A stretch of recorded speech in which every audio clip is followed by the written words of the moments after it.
Alright everyone, it's time once again to talk about Dailymotion here. Of course, I'm trying as much as possible to get people to diversify their absorption of my content on different platforms.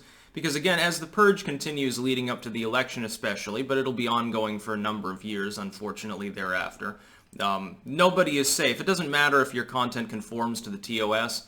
Like, I conform to YouTube's rules, but tomorrow they could change their rules, leaving some of my content out. Like, they could say, you're not allowed to swear excessively on your videos anymore.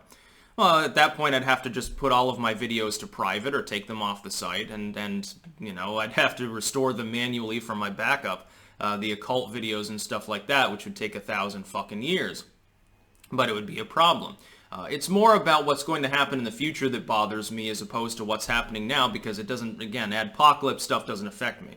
So there's a link in the description of this video, and there will be a pinned comment on YouTube if that's where you're watching this, to my Dailymotion channel. I've actually, Clankdom has shot ahead about 2,000 video view ranks in the last couple of weeks, because Parler, which initially was Parlay, of course, it autoplays Dailymotion links, which I know annoys some people, but algorithmically speaking, it's definitely helpful.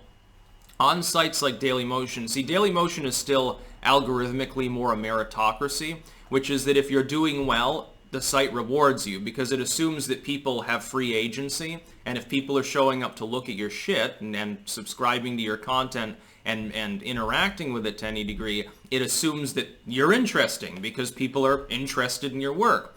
Therefore, it tends to reward you by bumping you to the top. And I know there's a huge difference between, like, more recently and many years ago with how Dailymotion treats me as far as responding to me when their algorithm kicks me off the site, which has happened like 5 or 6 times due to glitches mainly, and copyright once, I think, many years ago. The amount of time it takes them, despite COVID, by the way, to respond is now considerably lower, because I'm considerably bigger on the site. And it is competitive, and we've got to keep in mind one thing. At this point, Dailymotion is less censored than YouTube. It shouldn't be that way. Initially, like the new wave of US tech, which YouTube is and Dailymotion's a French company, was sort of the free speech hub 10 years ago. Now it's the inverse. Now, unfortunately, non-US tech is less censored. And now people use like British and Russian and French sites and things hosted in Asia to avoid censorship, which is really a sad statement about the state of the internet. But I do encourage you to follow me there. It is a viable site.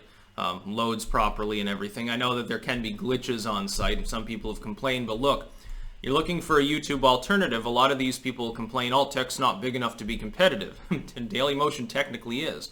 On copyright, they don't even give any fucks, by the way. On copyright, Dailymotion is extremely lax. There's all sorts of full-length movies and stuff like that on Dailymotion that would never be permitted on YouTube. In fact, it's less politically censored at this point. You'll see more edgy content on Dailymotion. Like, you can still get like Classic Stern that has been completely taken off YouTube. That's still there on Dailymotion. It's just harder to search for it, unfortunately. They are, however, more sticklers for anything that's like suggestive, I think. Just like most people don't give a fucking shit. But yeah, I do enjoy being competitive. I'm ambitious. Clankdom needs to be #1 on Dailymotion, not just in the top echelon. And of course, every time this happens, people that don't like me, they get pissed off. So at first they'll pretend that each achievement is meaningless, and then they'll downplay it, and then they'll move the goalposts, and then they'll just complain that the site is platforming Nazis or some stupid shit like that. Anyway, it's a fun idea to be, you know, hyper competitive on these sites. I look at it a little bit like a war, like a military campaign. That's sort of how I look at content creation. Like, even on Pixel Planet, it's hilarious because it almost is a little bit like creating an empire. I don't know, it's just something amusing that I happen to find funny. That's about all. Peace out.